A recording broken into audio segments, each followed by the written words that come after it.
Aleluya. Hoy tenemos graduación. Hoy se gradúan algunos de nuestros niños. Van a venir, ¿verdad? Con sus togas y todo para que podamos celebrar su graduación. Y no sé si esta mañana, hermano, realmente podamos avanzar un poco, ya que el tema que vamos a tocar esta mañana es muy amplio, conlleva muchas cosas, y no sé si termine con la introducción el día de hoy, porque es muchísimo. Tal vez veamos un versículo de 11, porque este acontecimiento que hoy vamos a estar tocando, que es el comienzo de la pasión de Cristo, y que yo he titulado el comienzo de la pasión, de verdad tiene muchísimas cosas que nosotros debemos de comprender antes de introducirnos a toda esta magnificencia de acontecimientos que llevaron esta última semana, que fue la semana de la pasión, que inicia en este capítulo 21 de Mateo. Y si quiere acompañarme al Evangelio de Mateo para que podamos ir avanzando, y vamos a leer las Escrituras para ver qué vamos a estar tocando en esta mañana.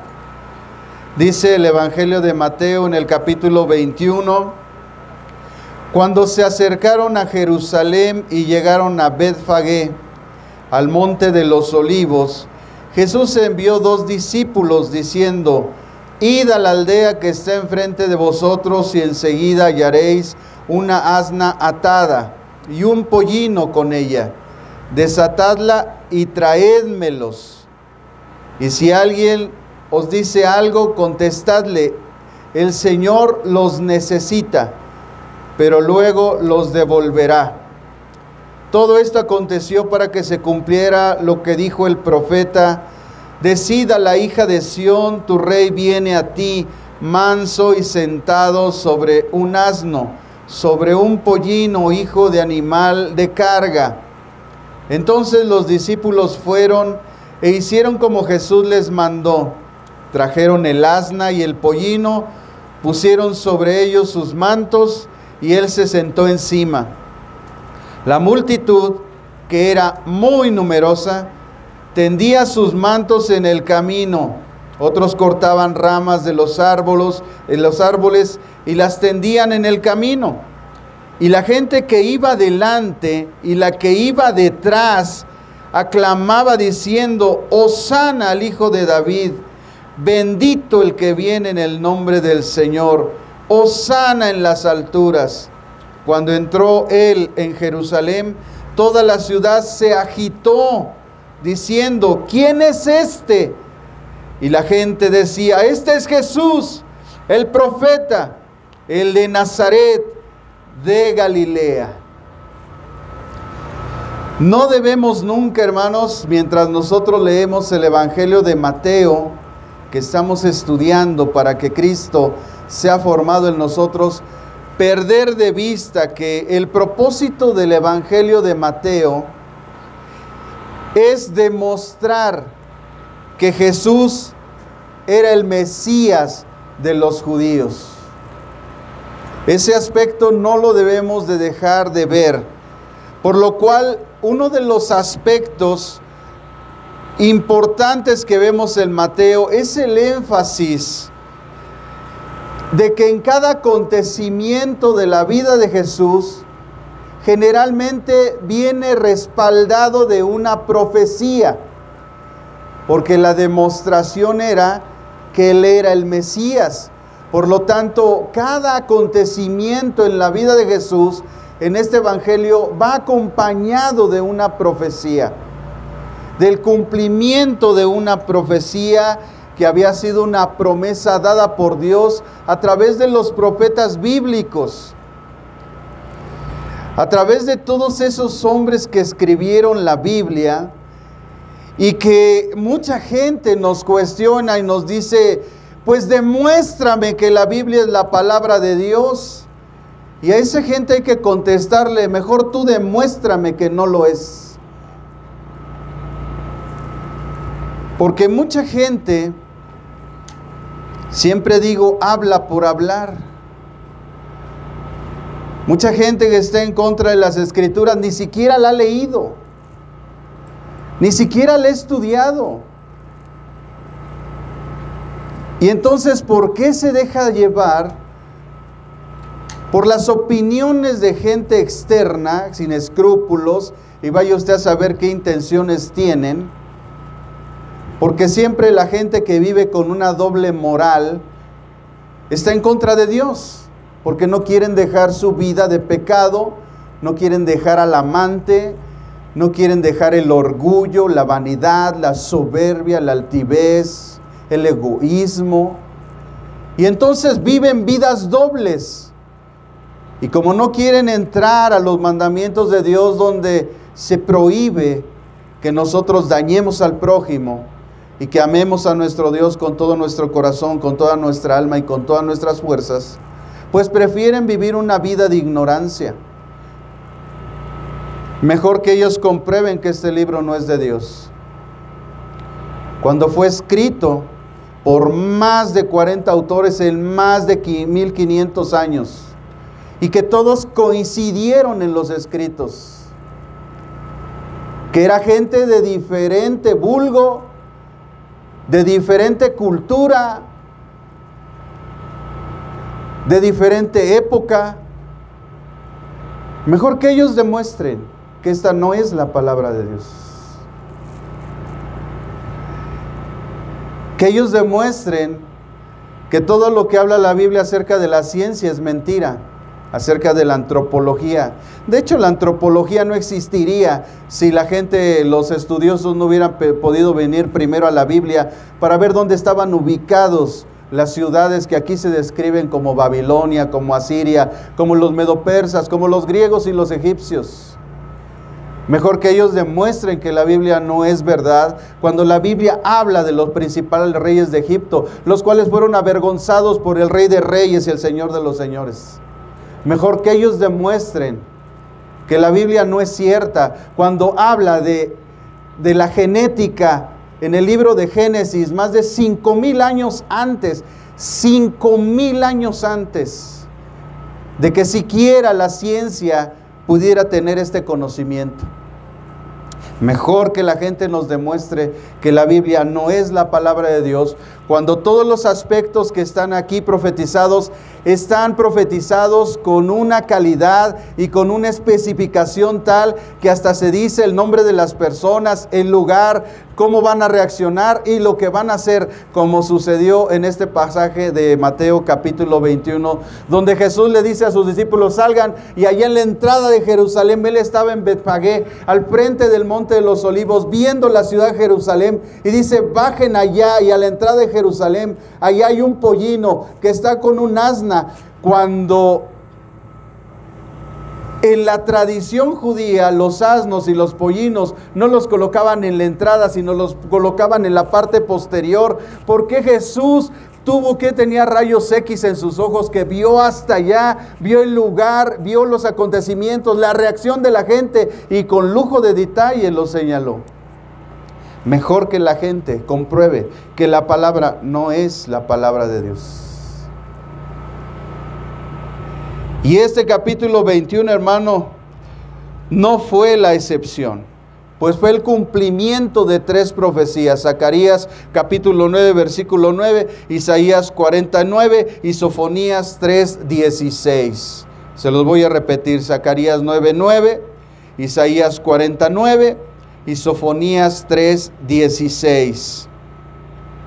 3 profetas, 3 personas en diferente época, en diferente lugar, de diferente cultura, profetizaron acerca de Jesús muchísimos años antes. Tan solo Zacarías escribió la profecía por el año 70 antes de Jesucristo. 740 antes de Jesucristo, imagínense. Para poder traer ese conocimiento a ese tiempo. Y que con lujo de detalle hubiera marcado la entrada triunfante de Jesús a Jerusalén. Con lujo de detalle, montado en un pollino de asna. Eso es impresionante, hermano. Mire, toda la Biblia tiene cerca el 30% de las escrituras son profecías. Solamente Jesús cumplió 30 profecías, un poco más de 30 profecías hasta este tiempo.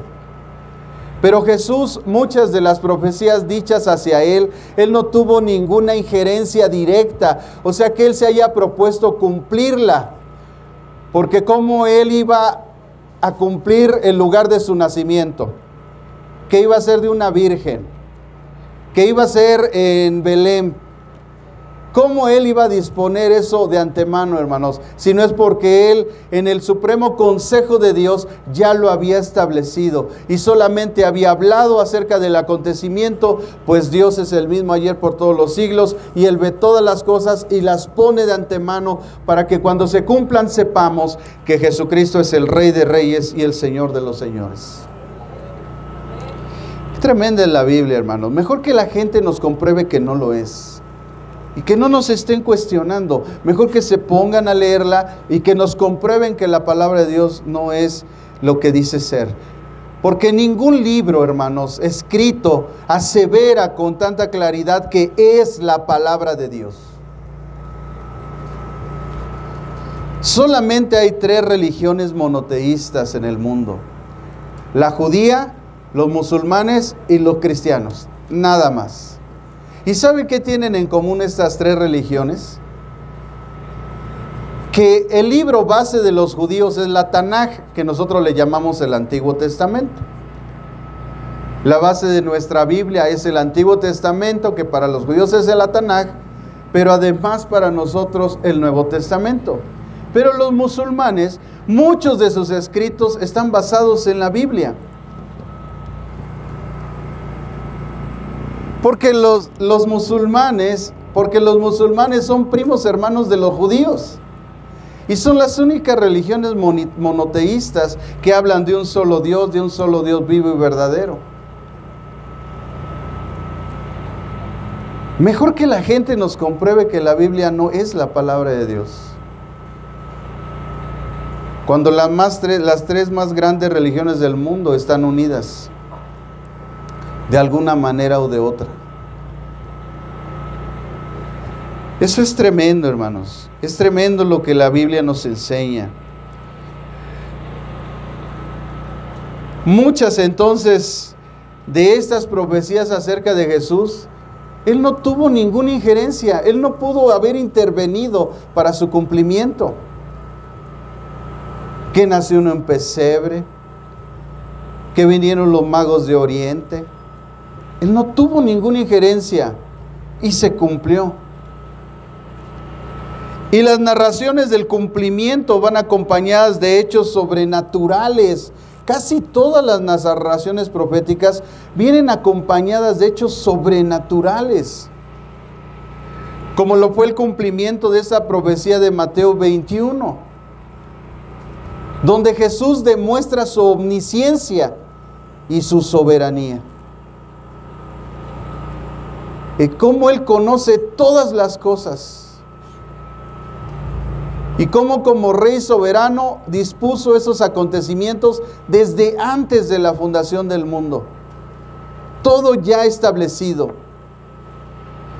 Este capítulo 21 es trascendente porque a partir de aquí comienza la última semana de Jesús en la tierra. La última. Teológicamente se le llama la semana de la pasión. Jesús llega a Betfagé, al monte de los olivos, antes de entrar a Jerusalén, habiendo proclamado el reino de Dios por muchas ciudades en su ministerio. Jesús no vino a implantarles una nueva religión, Jesucristo no es religión. Él no vino a traernos otra religión. Él es judío. Él nos vino a acercar el reino de los cielos. Él no dijo, esta es la religión verdadera. Él dijo, el reino de los cielos se ha acercado. Él no vino a acercarnos una religión. Él no vino a que se hicieran religiones de Él. Él vino a acercarnos el reino de los cielos. Sus palabras entonces fueron, el reino de los cielos se ha acercado. No, una religión nueva está viniendo. Jesucristo no es religión. Ya basta con las religiones que existen en el mundo como para que haya otra. No se debe llamar al cristianismo religión cristiana. Jesucristo no vino a implantar religiones. Él era judío. Él solamente vino a aclarar el plan y proyecto de Dios al pueblo judío para su salvación a través del reconocimiento del Mesías. Pero tristemente, gracias a su desobediencia y al rechazo del Mesías prometido, que era para el pueblo de Israel, nosotros los gentiles fuimos hallados por Él. Y a través de Él recibimos misericordia para nuestra salvación. Ah, bendita gracia de Dios, que miró a un pueblo que no era su pueblo, a muchas naciones que no eran sus naciones, pero por la proclamación del Evangelio pudimos tener salvación, nuestra redención, el perdón de nuestros pecados por su sangre en la cruz. Eso es maravilloso. Jesús, por medio de la fe en Él, nos dio esa llave de entrada al reino de los cielos, no a una religión, al reino de los cielos. Al entrar Jesús a Jerusalén, comenzaba su camino hacia la cruz para llevar a cabo la obra redentora y presentarse como expiación por el pecado, y así otorgar por gracia, por medio de la fe en Él y en su sangre, el perdón de nuestros pecados gratuitamente. Gratuitamente. Por eso yo estoy en contra de los eventos que se hacen para salvación y se cobra. Porque entonces no es salvación de parte de Dios, porque la salvación es gratuita. Y si en un evento de varones, de mujeres, de matrimonios o de cualquier causa se va a ofrecer salvación, entonces tiene que ser gratuito. Si nada más es un evento ahí para la edificación de una iglesia o algo, bueno, entonces cóbrese. Pero si en ese día se habla de salvación, entonces no se debe haber cobrado. Porque no se cumplen los propósitos de Dios, porque la salvación es gratuita. Usted nunca ve que Jesús entraba a un lugar y se cobraba la entrada para ver a Jesús, ni para recibir muchos sus sanidades ni beneficios. Todo eso era de forma gratuita. Así es la salvación.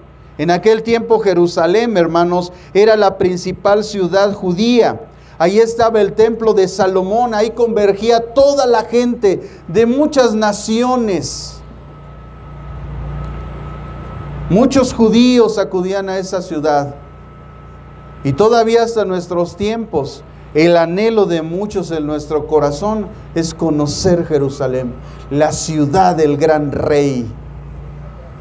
Poder pisar el lugar donde nuestro Señor pisó, estar en la tumba donde Él murió, sentir al Espíritu Santo ferviente en nuestros corazones, diciéndonos: te espero, te amo, aquí estoy.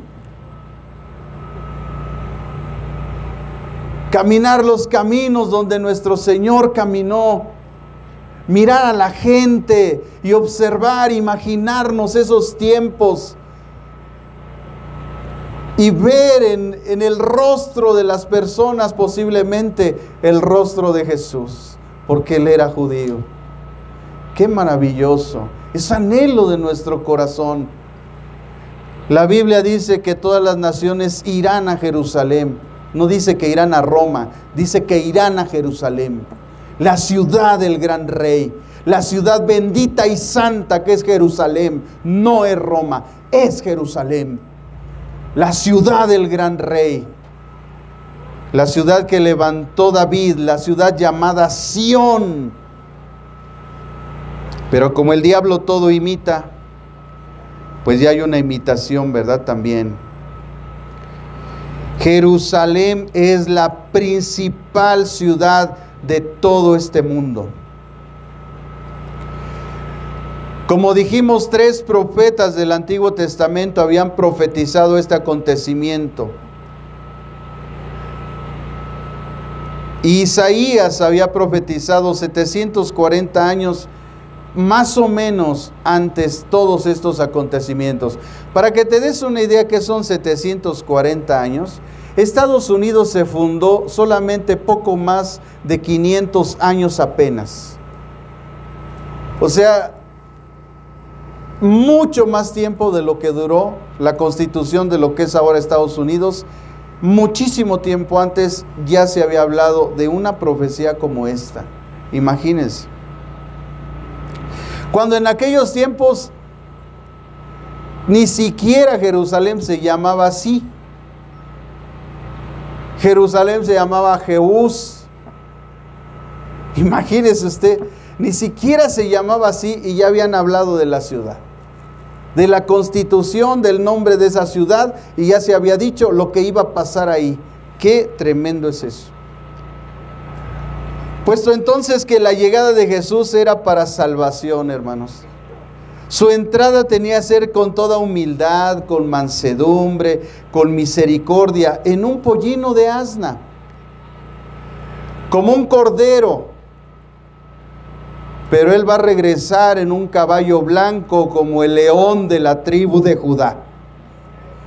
Porque en su primera llegada a Jerusalén llegó humilde, manso y lleno de misericordia, sentado en un pollino, pero Él va a regresar en un caballo blanco, como todo rey de las épocas de ese tiempo, con un ejército poderosísimo, como el Rey de Reyes y el Señor de los Señores. Así entrará en Jerusalén, porque lo vieron manso y humilde, pero después lo verán como el gran Rey de Israel, el Rey de la tribu de Judá, el gran león de la tribu de Judá.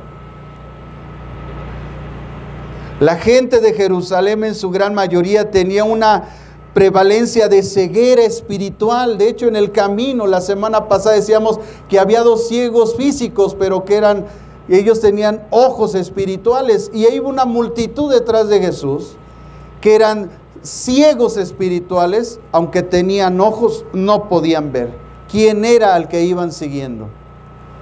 Y había en Jerusalén lo mismo. La mayoría tenía una ceguera espiritual. Había ahí ambición, soberbia, codicia y todo sentimiento negativo que la sociedad subyugada puede tener. Esta ciudad se degradó de ser de Sión, la ciudad del gran rey, a una ciudad subyugada por un pueblo como Roma. ¿Y todo por qué?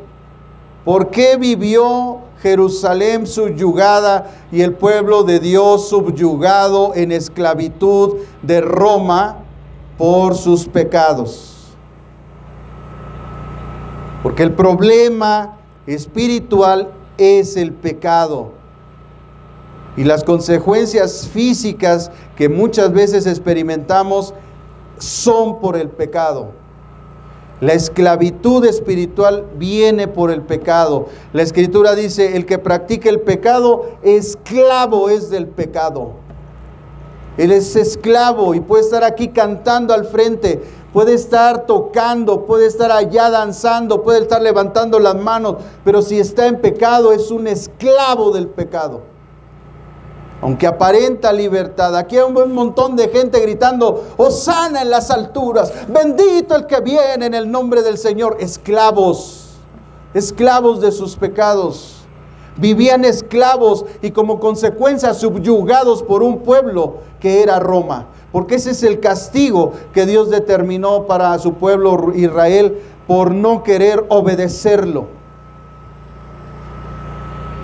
Así que encontramos muchos cristianos que realmente están esclavizados porque se han dejado subyugar por el pecado.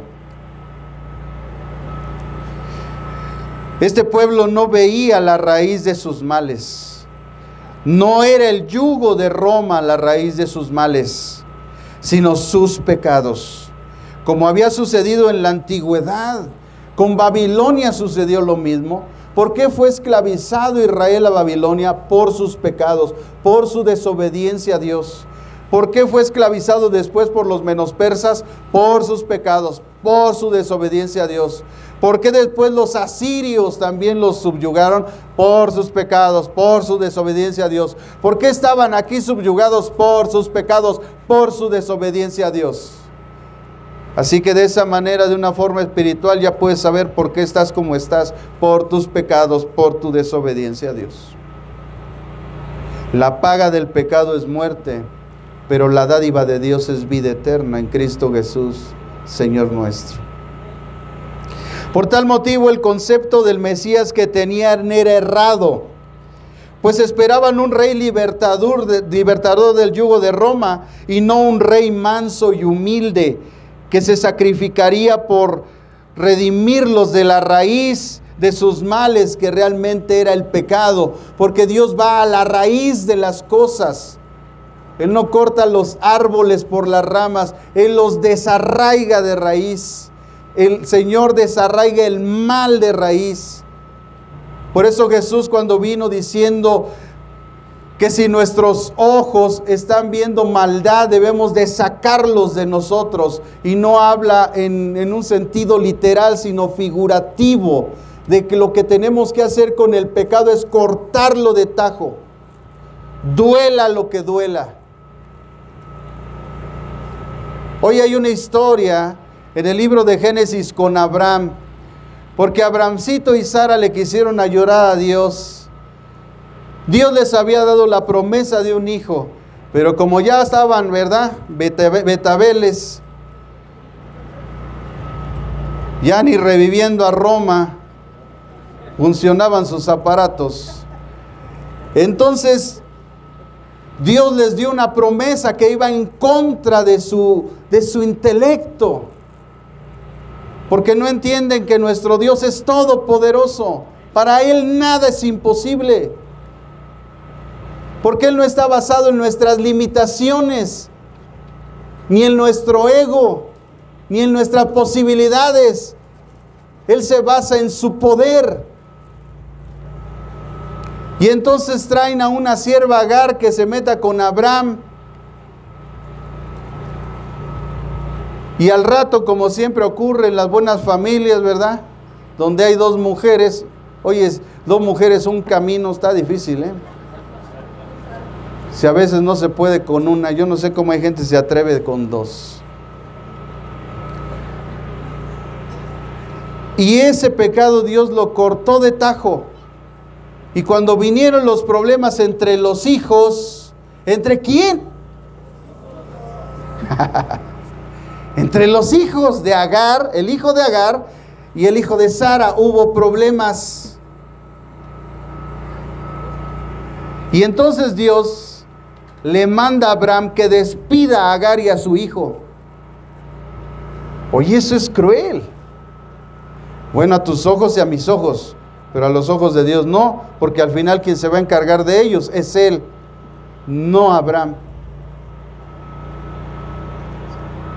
Y vaya que Dios se encargó de Ismael y de Agar, porque son una gran nación, son los musulmanes. Oye, métete con un musulmán. Allá ve a hacer igualdad de género. Allá métete a Irán, métete a Irak, a hacer tu igualdad de género y vas a ver cómo te va. Allá sí te cortan tu cabeza, allá no andan con payasadas. Allá no hay mujeres que anden pintando en las calles, allá las agarran y les mochan su cráneo, para que matan el mal de tajo. Ahí no se andan con tonterías. Acá como somos más sonsos nos dejamos, pero allá no. Nadie tiene el derecho, hermanos, de exigir más allá de lo que por justicia se debe de exigir, porque yo cuando pido algo lo debo de pedir con honor y dignidad, no haciendo desmanes.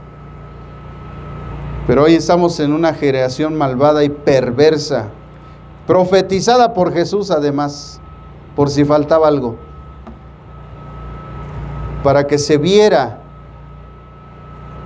que el Dios de la palabra, el Dios de la Biblia es el Dios de los dioses.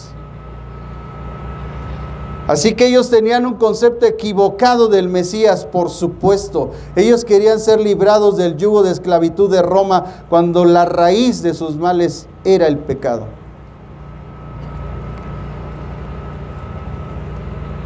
Este concepto de Mesías, hermanos, es muy importante, porque de ahí parten muchas cosas de tu vida personal.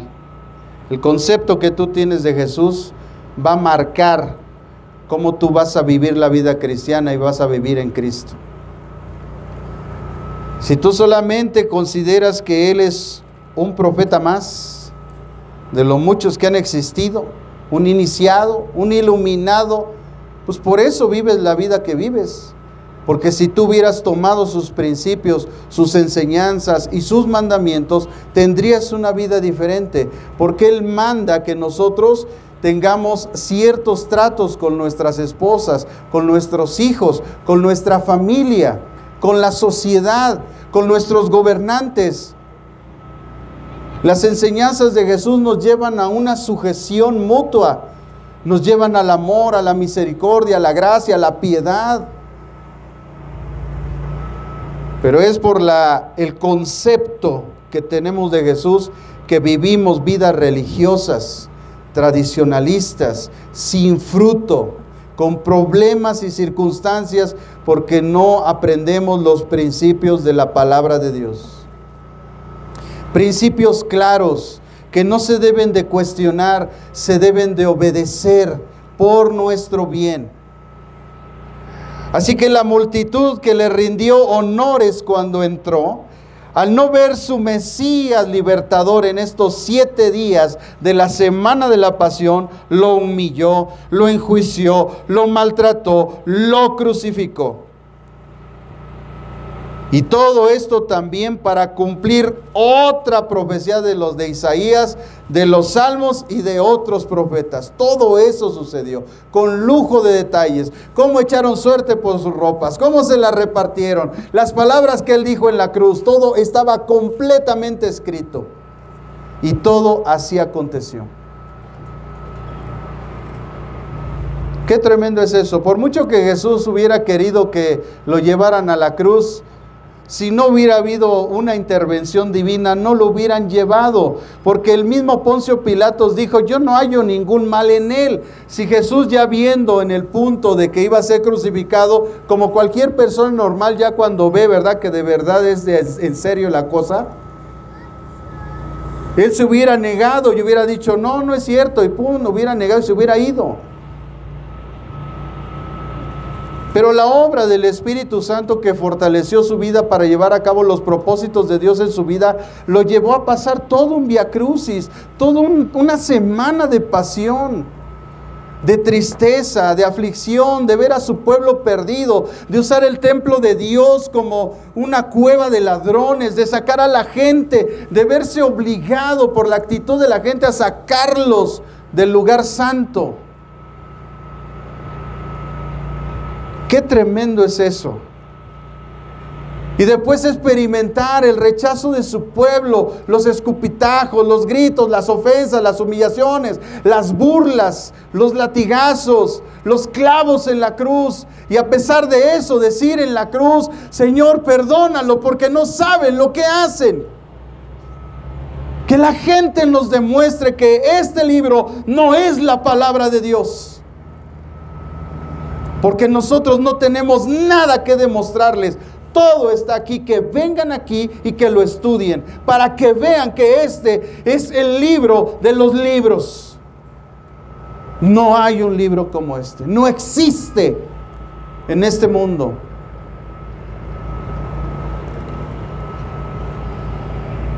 Todo Jerusalén había seguramente oído de él. Antes de subir a Jerusalén había resucitado a su amigo Lázaro. ¿Y qué concepto tenían de él? Dice el versículo 11 que ellos dijeron: este es Jesús, el profeta, el de Nazaret de Galilea. Oye ese concepto. Había detenido la lluvia en el mar. Había hecho pescas milagrosas, había sanado a miles de enfermos, había liberado a mucha gente de demonios, había devuelto la vista a muchos ciegos, de muchas enfermedades, mucha gente fue sanada.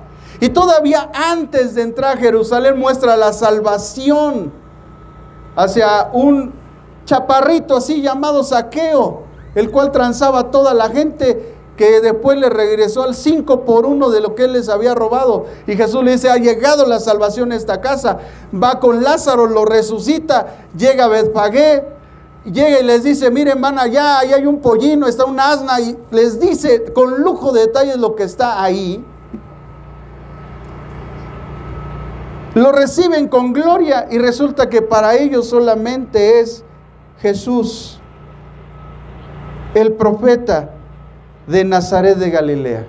Cuando Jesús había hecho muchísimos milagros más portentosos que siquiera Moisés, el gran profeta considerado por los judíos, había hecho.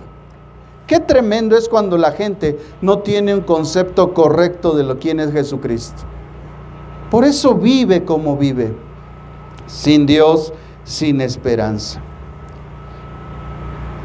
Qué barbaridad de concepto, hermanos. ¿No vieron que Él era el Mesías prometido, el Salvador del mundo, el Hijo de Dios, el Emmanuel, el Dios con nosotros, el Padre eterno, el Dios fuerte, el Príncipe de paz, el admirable, el consejero de Isaías 9:6? Solo vieron un profeta.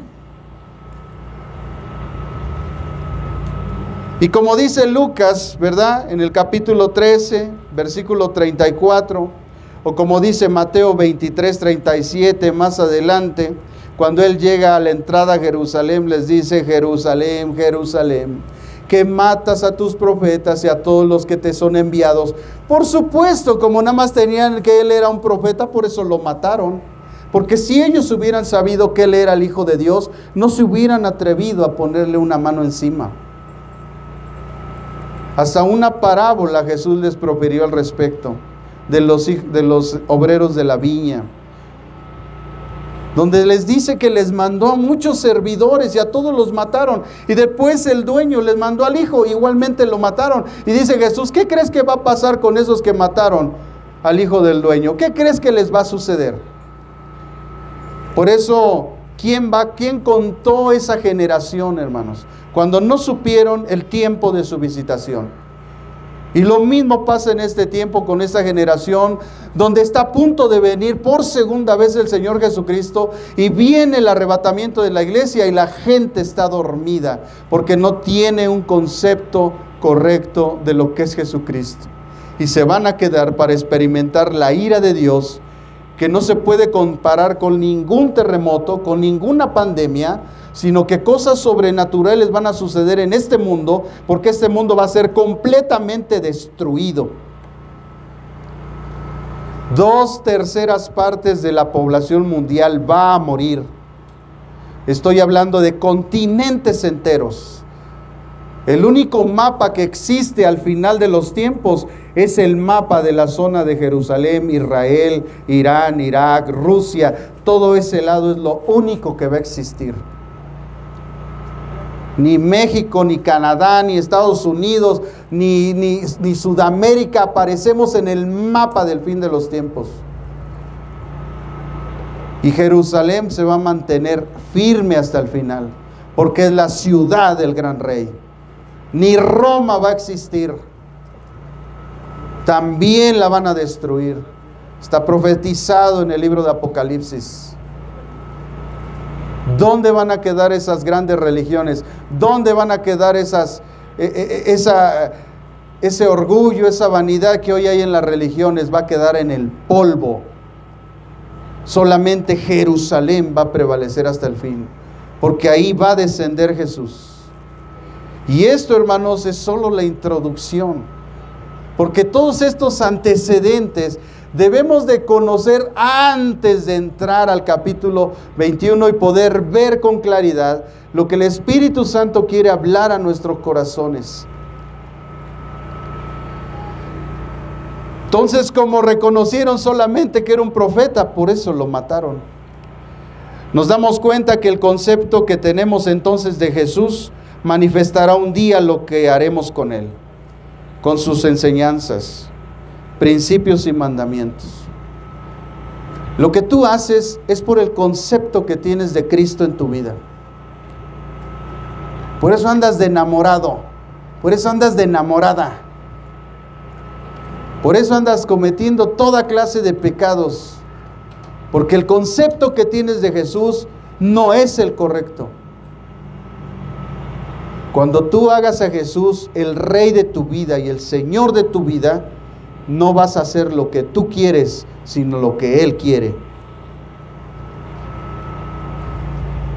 Si no tenemos entonces un buen concepto de Él, seguramente lo desecharemos un día y lo mataremos de nuestra vida. Habremos aceptado como el pueblo de Jerusalén en aquel día cuando le presentaron a Barrabás y aquí del otro lado estaba Jesús. ¿A quién quieren? Y toda la multitud que al principio lo estaba gloriando. ¡Oh, sana en las alturas! ¡Bendito el que viene al nombre del Señor! Estaban gritando a los pocos días: ¡A Barrabás! ¡A Barrabás! ¿Y qué hago con Jesús? ¡Crucifíquenlo! ¡Crucifíquenlo! Eso es lo que tú haces todos los días en tu vida cuando tú no tienes un concepto correcto de Jesús. Y tus actos niegan lo que tus labios dicen. Esta generación que estuvo en ese día, de labios lo honró, pero con sus actos lo mataron y lo crucificaron. Y así hay mucha gente en las iglesias cristianas que con sus labios: ¡ay, sí, Dios! ¡Ah, bendito Dios! ¡Santo, mi Señor! ¡Mi Dios! ¡Mi Rey! Y no sé qué. Y ahí anda adulterando, fornicando, mintiendo, chismeando, llena de orgullo, de soberbia, falta de perdón. Ay, ¿yo hablarle a esa? No. Egoístas, orgullosos, maldicientes, perversos mentales, por no tener un correcto concepto de lo que es Cristo en la vida de un cristiano.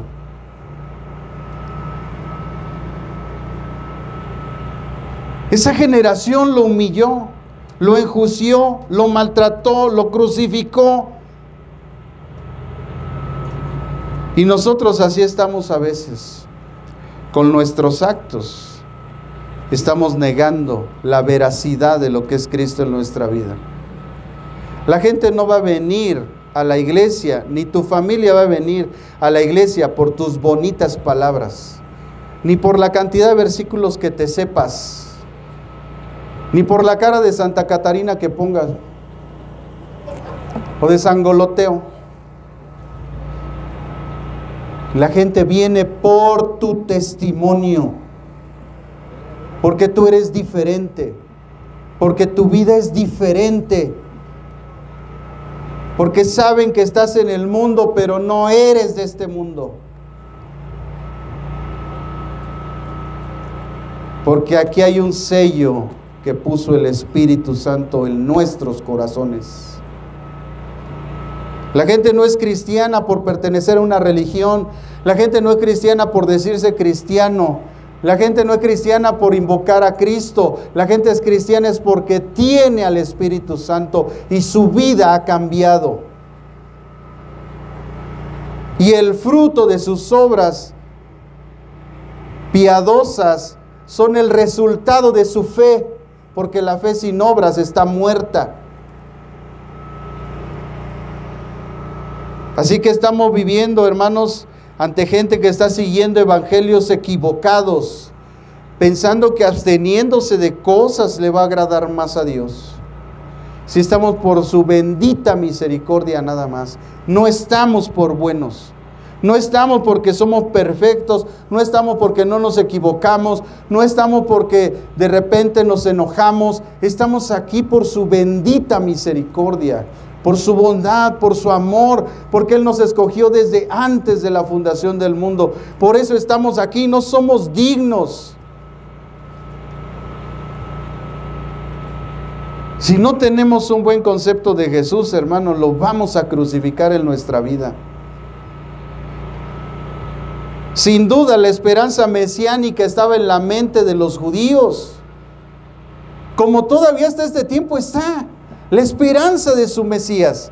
Ellos siguen esperando al Mesías porque como no conocieron el tiempo de su visitación, como dice Lucas 19:44, que no conocieron el tiempo de su visitación, no conocieron discernir la venida del Mesías, entonces ellos siguen esperando lo que ya vino. Oye, imagínate esperando algo que ya llegó. Oye, ¿qué haces ahí? ¿Usted qué estoy esperando? Pues ya vino, ya está allá. Está esperando la comadre ya está en tu casa. Estás esperando lo que ya vino. Así está el pueblo de Israel esperando lo que ya vino. Por eso dice la Escritura que les envía un poder engañoso y un líder engañoso, porque ellos no aceptaron la verdad. Y mucha gente así va a ser engañada por no recibir la verdad, por no entender que la palabra de Dios es eso, la palabra de Dios. Y no porque yo lo diga o alguien lo diga, sino porque ella misma lo dice.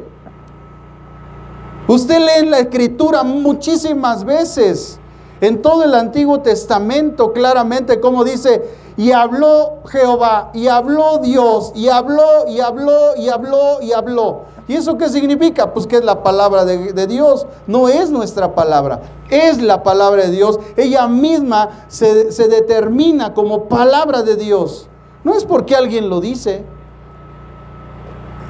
El Corán no dice que es la palabra de Dios. La Biblia sí asevera que es la palabra de Dios muchas veces.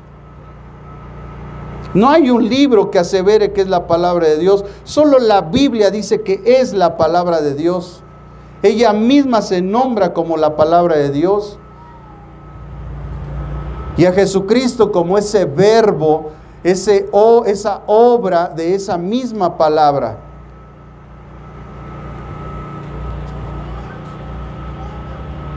Qué tremendo que la gente que tiene un mal concepto de Jesús termina crucificándolo en su vida.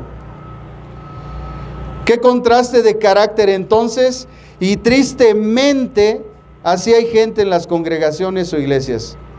Lo honran con sus labios y lo bendicen, pero sus acciones lo niegan y lo crucifican. Ahí los ves peleando. Oye, ¿serán cristianos? Pues quién sabe, yo como siempre los veo del moco. Pues ya ni sé. Oye, ¿sí habrán oído el mensaje del domingo? O están aquí como soy de palo y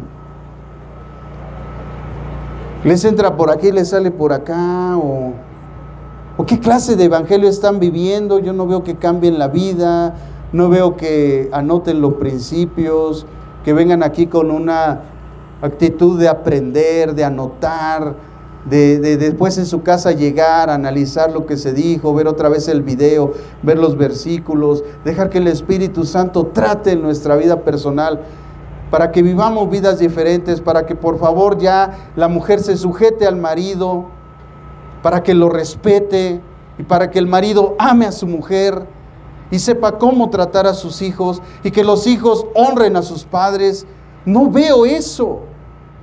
Entonces veo pura gente de palo en las iglesias, que reciben un mensaje todo domingo, como en cualquier religión se recibe, pero su vida no cambia, su carácter no cambia, su actitud no cambia. Yo no puedo entender cómo una persona dice que está en la presencia de Dios, que Dios le habla, que Dios no sé qué, cuando su carácter no cambia, cuando es lo primero que cambia, cuando tú te enfrentas ante un Rey Santo, cuando Él humilla tu carácter y tu actitud y te hace ver lo que tú eres.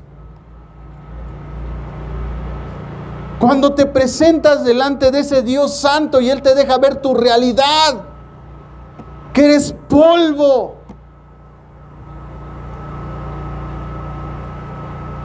¿Qué es el hombre para que tengas de él memoria? El Hijo del Hombre para que lo visites. ¿Qué somos para Dios? Pero nosotros somos tan espiritualoides que creemos que estamos en la presencia de Dios porque estamos temblando y estamos acá cuando nuestra vida no cambia.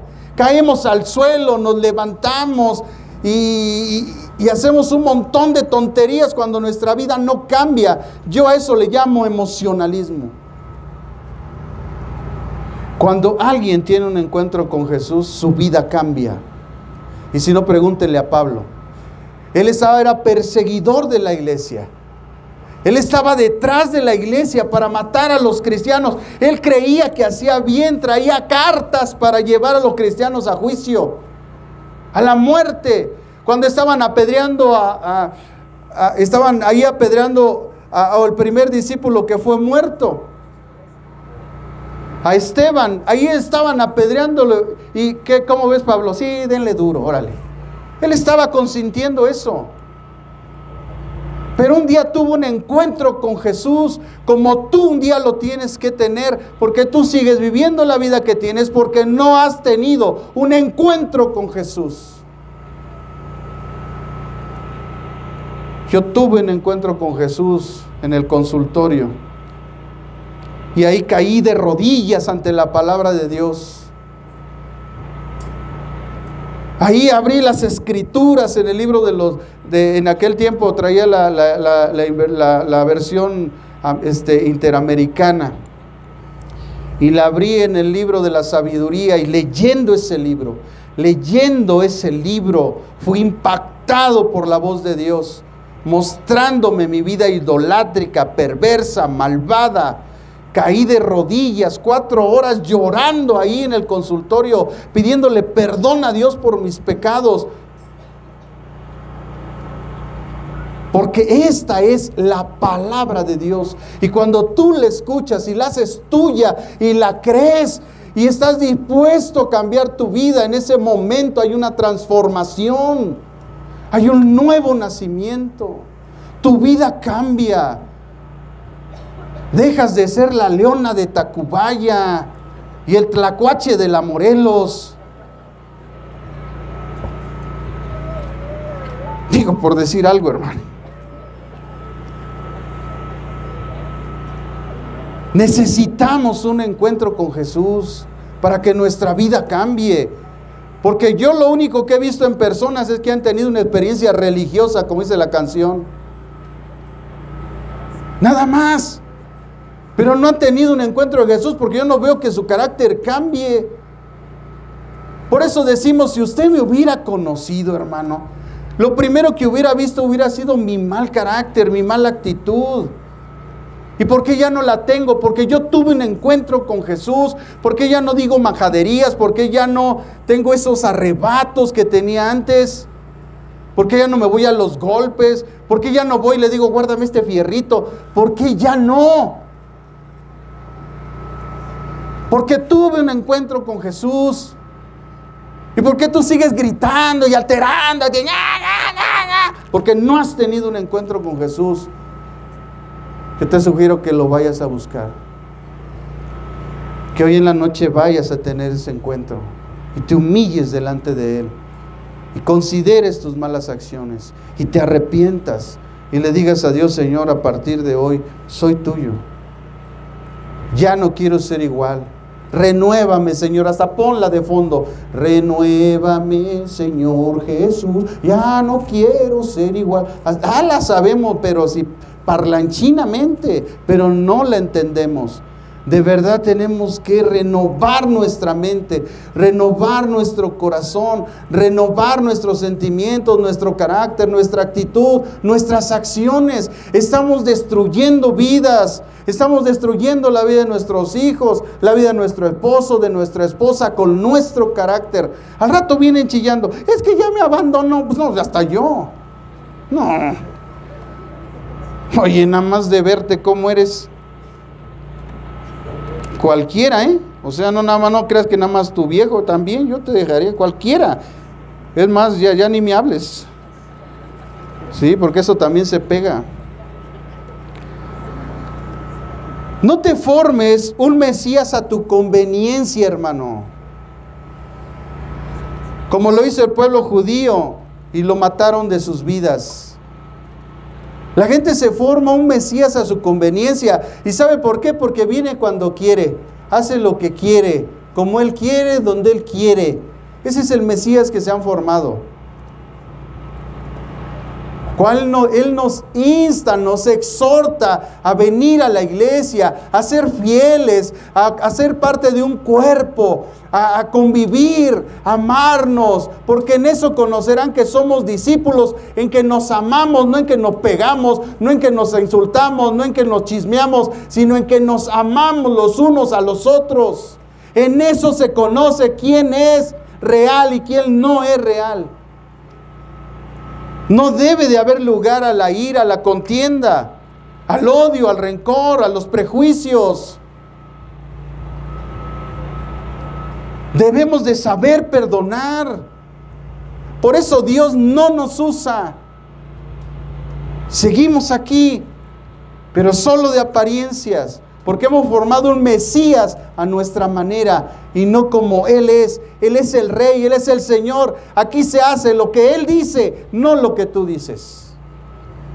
Pero tú has querido hacer lo que tú quieres en tu vida y vas a sufrir consecuencias por eso. Al rato no quieras que yo ya con una oración te quite todas las cosas que traes encima, No te formes un Mesías a tu manera, La gente lo vio llegar manso y humilde, como así llega Jesús a los corazones. Pero un día va a venir con juicio, Un día viene con juicio, con todo poder y con toda autoridad sobre la vida de la gente que no ha querido recibirlo. Es el segundo trato que Dios tiene con la gente. Mucha gente por esa causa viene cuando quiere, hace lo que quiere, viene como quiere, viene en pecado, con rencor, vive con sus amantes, en fornicación, con odio, con multitud de pecados. Porque se ha formado un Cristo así. Piensa que la vida que está llevando es correcta, pero a los ojos de Dios no es correcta. No toman decisiones. Pero el Mesías verdadero, hermano, nos ha dado mandamientos, principios morales, de amor, de misericordia, y nos manda a congregarnos. Ojalá este video llegue a mucha gente que piensa que allá en su casa va a encontrar a Dios de verdad. Él nos manda a congregarnos. No es como el Mesías que tú piensas. Es el Mesías que ha ordenado congregarnos, y lo dijo por boca del apóstol Pablo. No dejen de congregarse como algunos tienen por costumbre. Se les hace costumbre. El Mesías verdadero no te está pidiendo que vengas. El Mesías verdadero te está ordenando que vengas. Porque Él merece toda la gloria y toda la honra y toda la alabanza de lo que esta semana aconteció en tu vida. Y tienes que venir a darle gracias. No es el Cristo que tú te has formado, es el Cristo que describe la Biblia, que debe de ser honrado, no de labios, ¡hosana en las alturas! No, sino de hecho y en verdad. Dios está buscando adoradores en espíritu y en verdad, no de labios para afuera, que viven vidas dobles. Qué triste ver a las parejas peleando en la iglesia, de verdad. Dios mío. Yo entiendo que hay un tiempo donde Dios trata con nuestro carácter, pero hermanos, ¿cuántos años llevas en Cristo? Ponte a pensar eso, ¿cuántos años?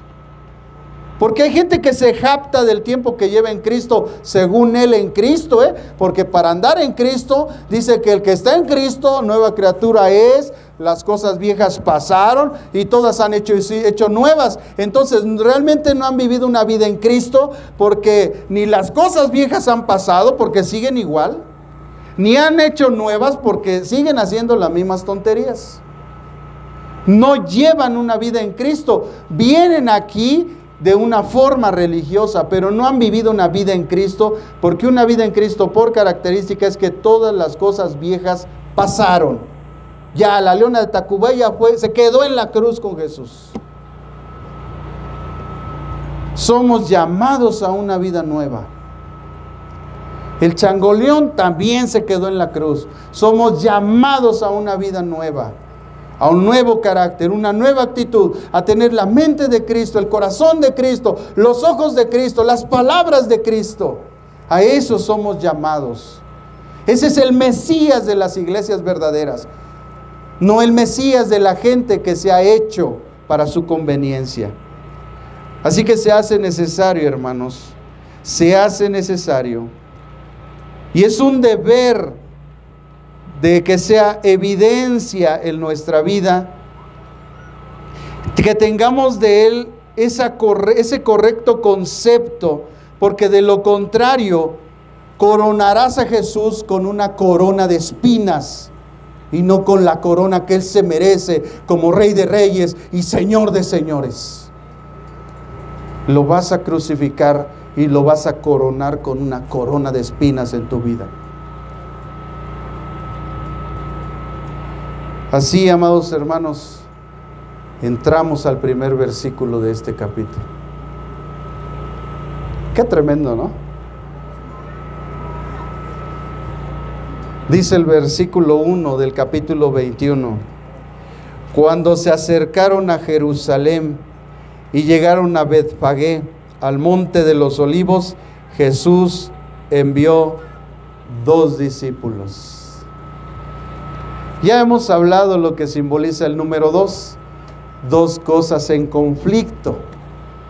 Por supuesto, Jesucristo traía un mensaje de gracia, de amor y de salvación, de misericordia, de perdón a los que nos hacen mal, de perdón a los que nos agravian, de sujetarnos a nuestras autoridades. Ese no era el Mesías que ellos estaban esperando. Él querían que juntara un grupo de gente, trayera espadas y se rebelaran en contra de Roma y derrotaran a Roma.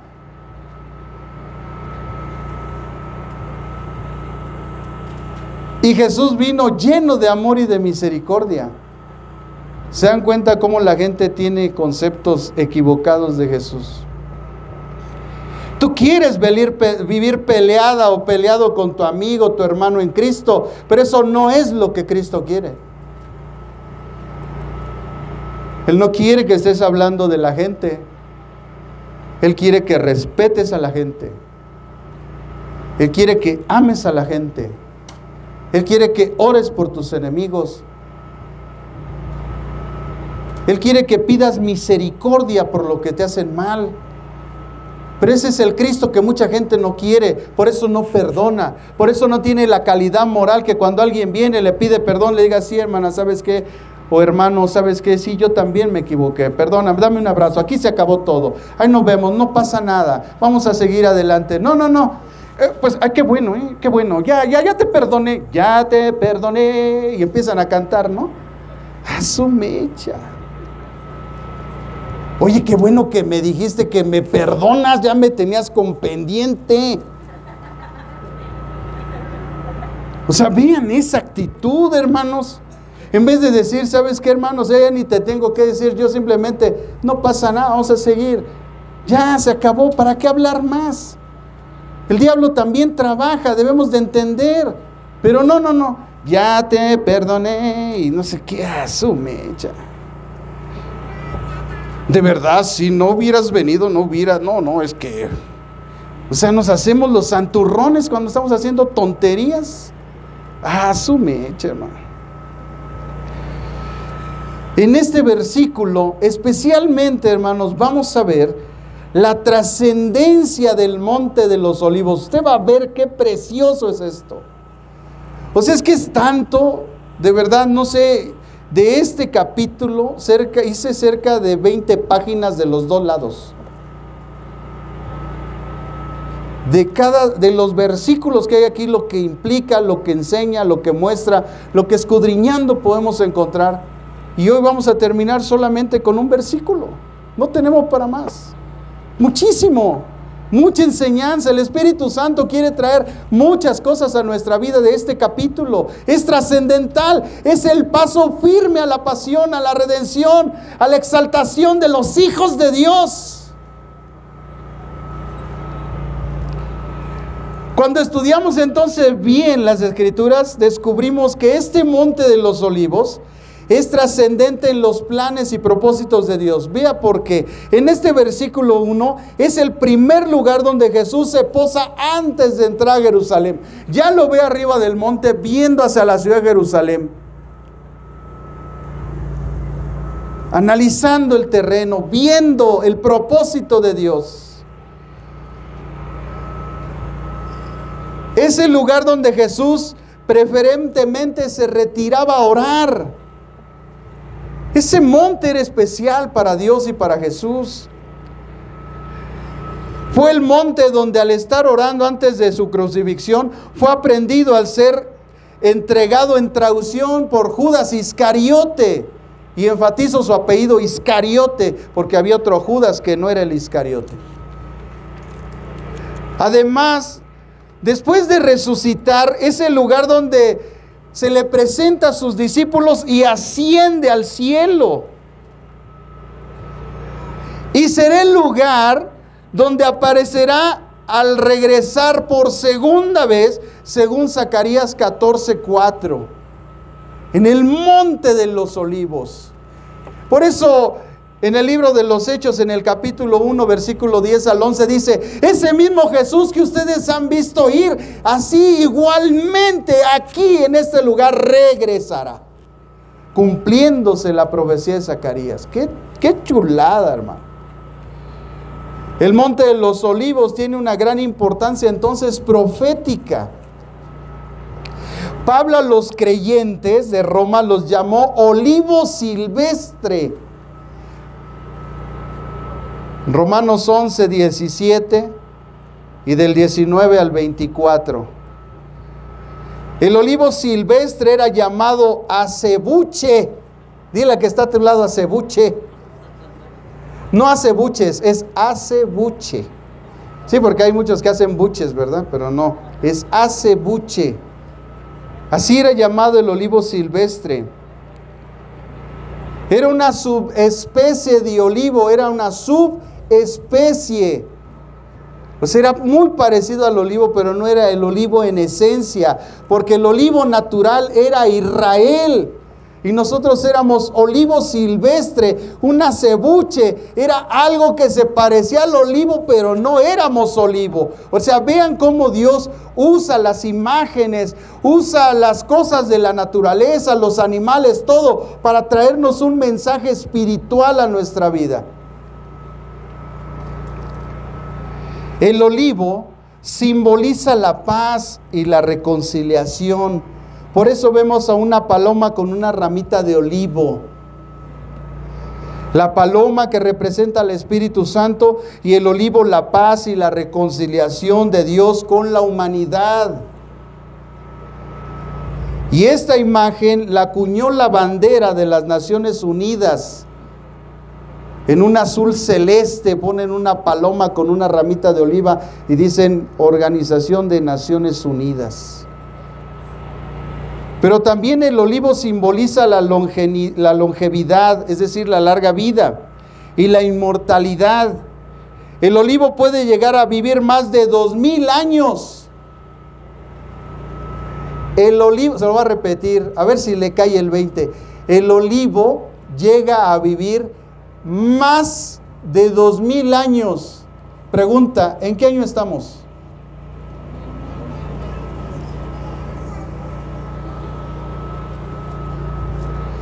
Y está a punto de morir este olivo.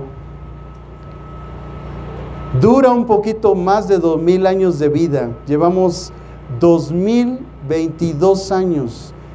Y según la profecía, este olivo está a punto de morir.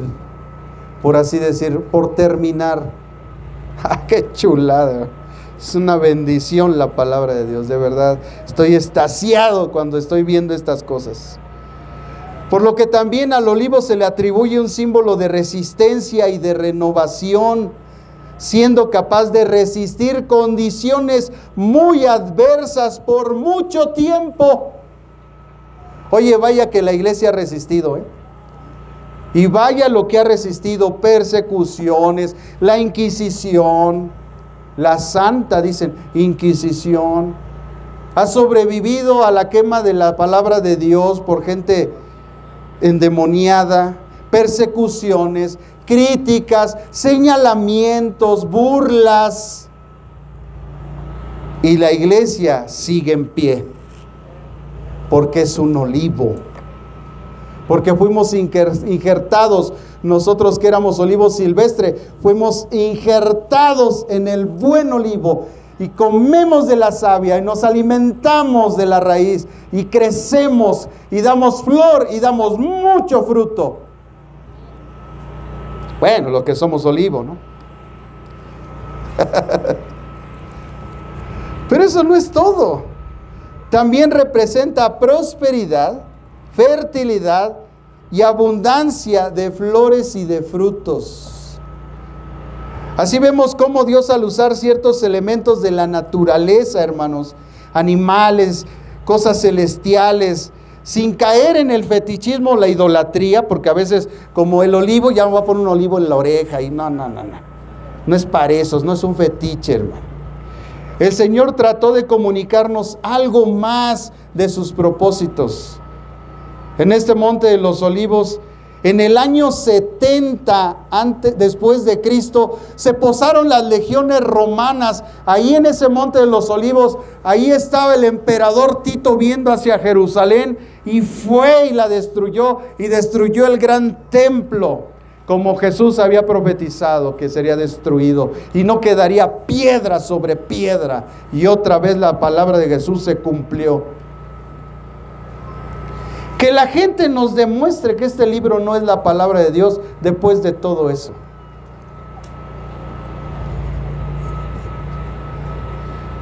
Este monte de los olivos, ahí también Jesús se va a parar por segunda vez con legiones. Ahí vamos a venir tú y yo.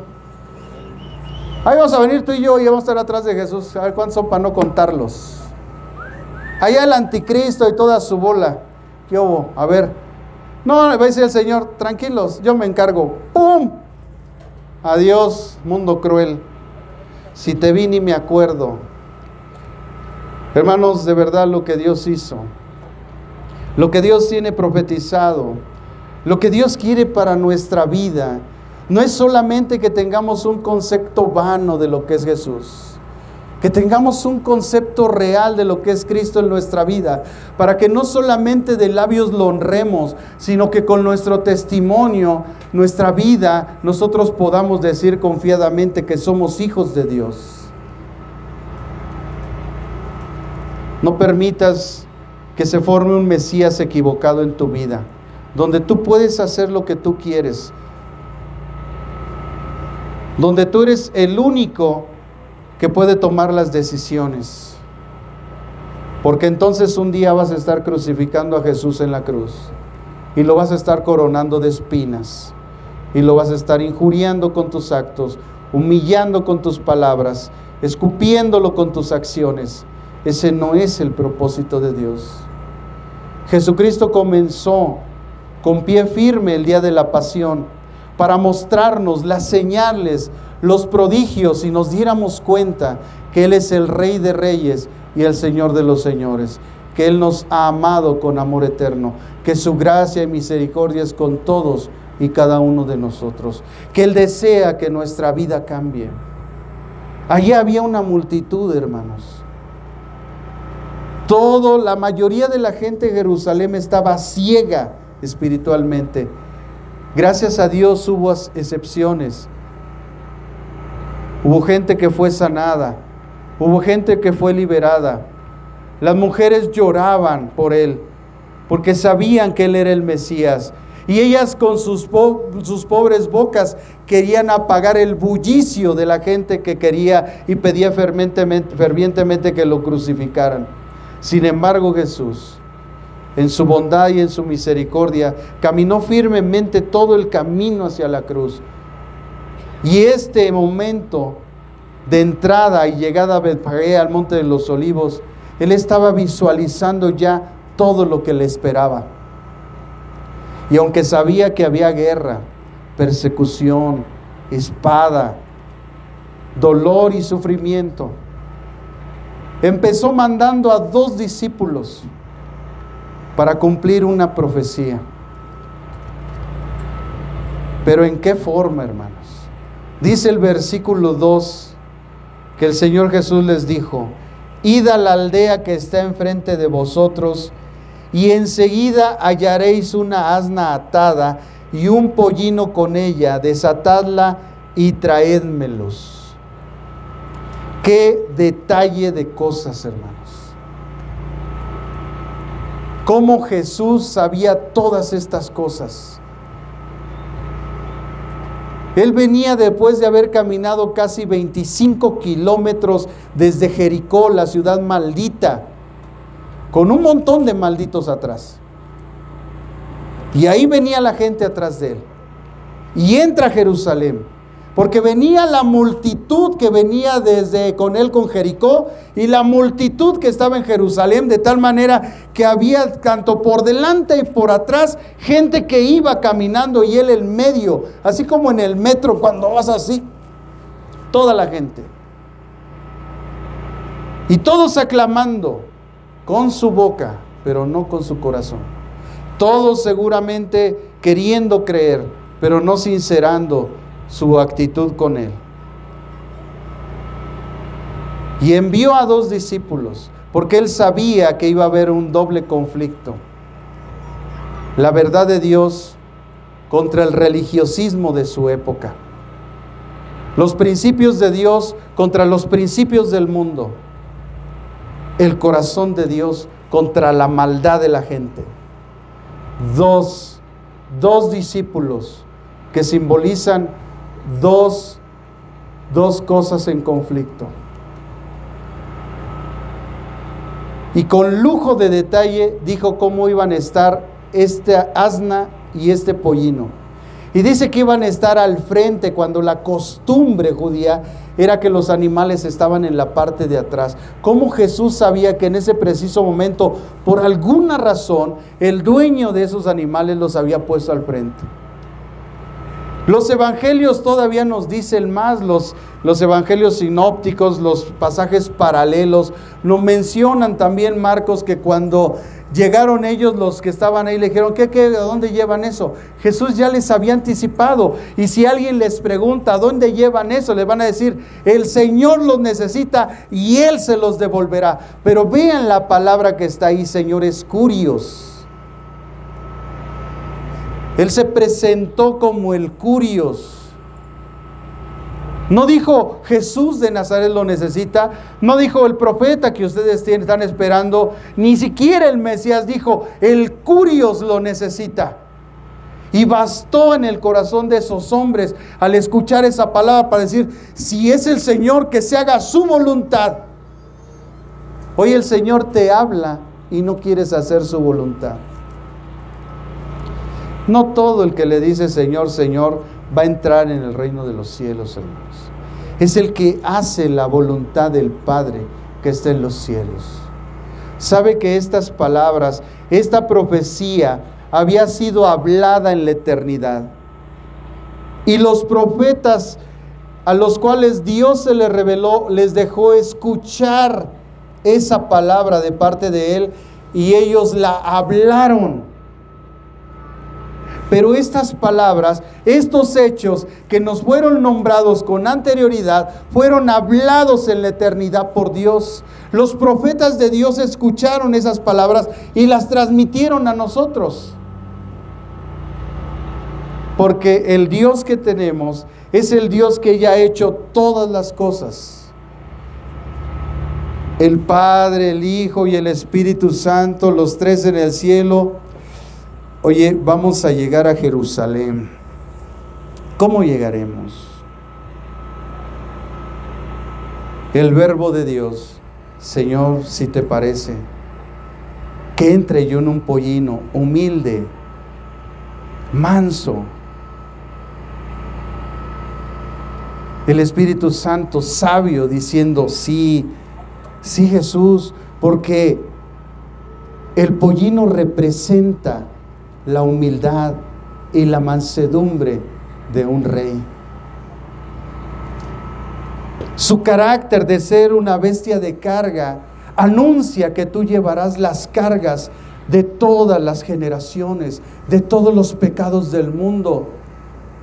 Y la vida de sufrimiento de este animalito que desde niño va a empezar, bueno, desde pequeño va a empezar a crecer y a ser tratado mal y a recibir azotes y golpes y sufrimientos. Anuncia lo que tú vas a vivir ese día en Jerusalén. Por lo tanto, este animalito tendrá una muerte trágica porque vivió una vida trágica. Y eso anuncia el propósito de redención que has tenido. Sea hecho. Y en ese momento, cuando se pronuncian esas palabras en la eternidad y se da la venia de que así suceda, entonces los profetas empiezan a clamar y a decir: he aquí tu rey viene en un pollino de asna, humilde y manso.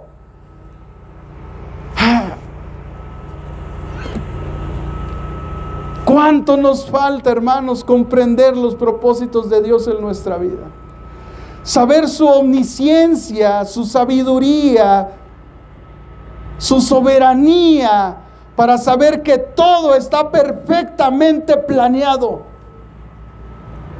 Y tú hoy estás aquí por el plan de Dios. Oye, ¿cómo ves? Como que este día Él no quiere venir.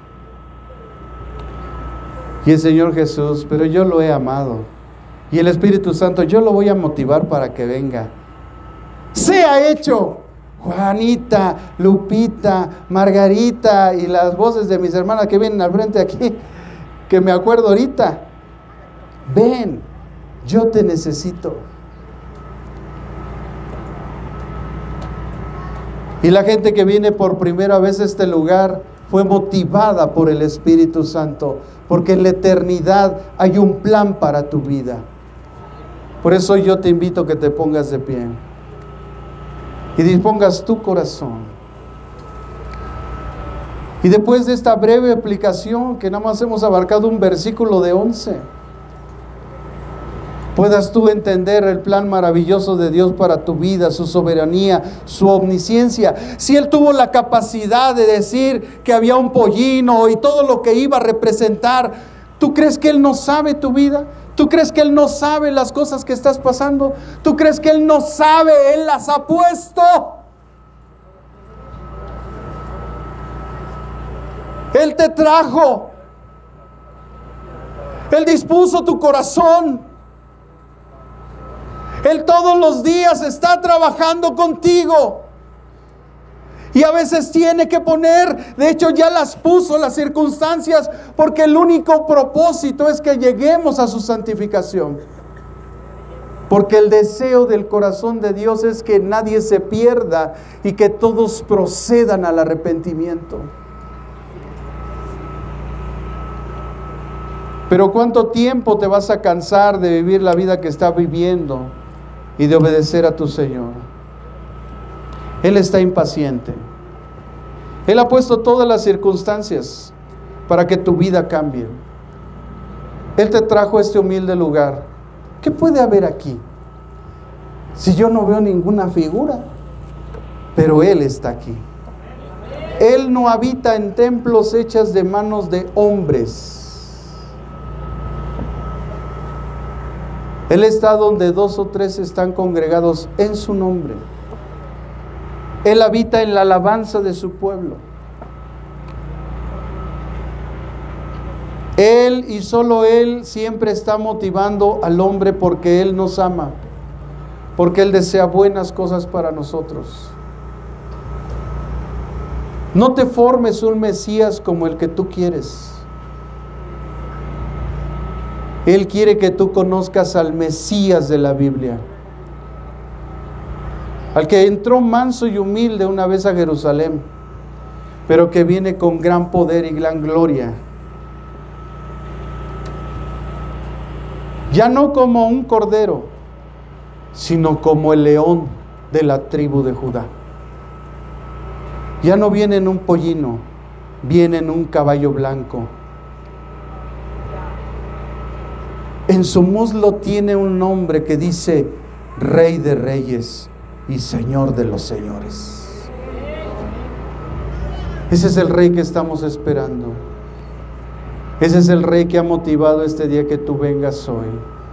No lo tomes a la ligera, porque todos los que estamos aquí, en algún momento de nuestra vida, escuchamos ese llamado de Dios, y el Espíritu Santo nos reveló a nuestra comprensión que Él había motivado que hoy, como un día como hoy, estuviéramos aquí reunidos y recibiéramos su gracia y su misericordia. Así es que en esta mañana, ¿por qué no dispones tu corazón, cierras tus ojos para no distraerte? Y le pides al Santo Espíritu de Dios que esta palabra que ha llegado a tu corazón empiece a hacer rema en tu espíritu y pueda haber una transformación. Empiece a derribar las barreras de ignorancia, de incredulidad, todo obstáculo que se está oponiendo a la verdad de Dios, y puedas hoy reconocer que esta es la palabra de Dios, que Dios desea además y tiene un propósito en tu vida, que Jesús no entró a Jerusalén solamente a ser alabado, Él entró para traernos redención, para ponerse como expiación, para derramar su sangre para el perdón de nuestros pecados. No seas como la multitud que le grita, lo aclama, pero con sus hechos lo niega. Porque hoy lo estarás tal vez alabando, pero mañana lo estarás crucificando con tus acciones. ¿Cuánta gente no ha venido a la iglesia con ese propósito?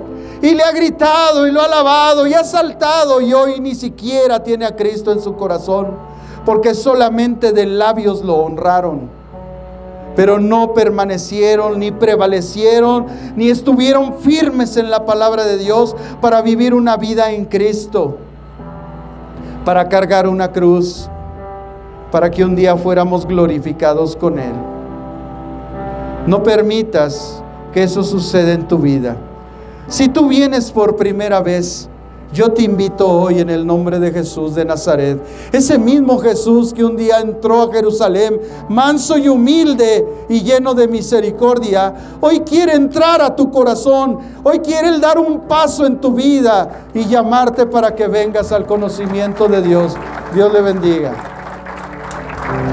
Hoy es tu día. Deja que Él entre a tu Jerusalén. Deja que Él entre a tu corazón. Recíbelo como el Señor, pero no solamente de labios lo honres, sino recíbelo en espíritu y en verdad. ¿Por qué no vienes al frente? No tengas vergüenza. El reino de Dios es de los valientes. Yo te invito el día de hoy, ven, recibe a Jesús, deja que Él entre a tu ciudad. Él sabe los detalles de tu vida, como los tuvo del pollino y del asna. Él quiere entrar a tu corazón manso y humilde, pero si tú no lo dejas, un día vendrá con juicio, como el león de la tribu de Judá. Dios les bendiga. Gracias. Pasen, pasen. Dios les bendiga. Aleluya. Mucha gente aclamó a Jesús. y a los pocos días lo estaban crucificando. Qué tremendo es eso. Qué tremendo es que mucha gente viene a la iglesia y aclama a Jesús y después de un tiempo ya lo está crucificando. Ya está negando a la iglesia. Ya está diciendo que la iglesia es una bola de hipócritas, que ahí hay pura gente de doble cara y no sé cuántas tonterías. Digo, a lo mejor ellos no se han visto en un espejo, ¿verdad? Dios te bendiga. Dios te bendiga. Esto es de valientes. Qué tremendo cuando la gente no entiende estos procesos espirituales y se pierde la oportunidad. Por eso la gente de Jerusalén no reconoció al Mesías, porque su espíritu no estaba dispuesto, porque ellos veían en Jesús un simple profeta. Ah, sí, alguien de otra religión. Ah, sí, me han contado. Sí, es que mi religión me ha dicho que Él es eso, pero no lo conocen realmente.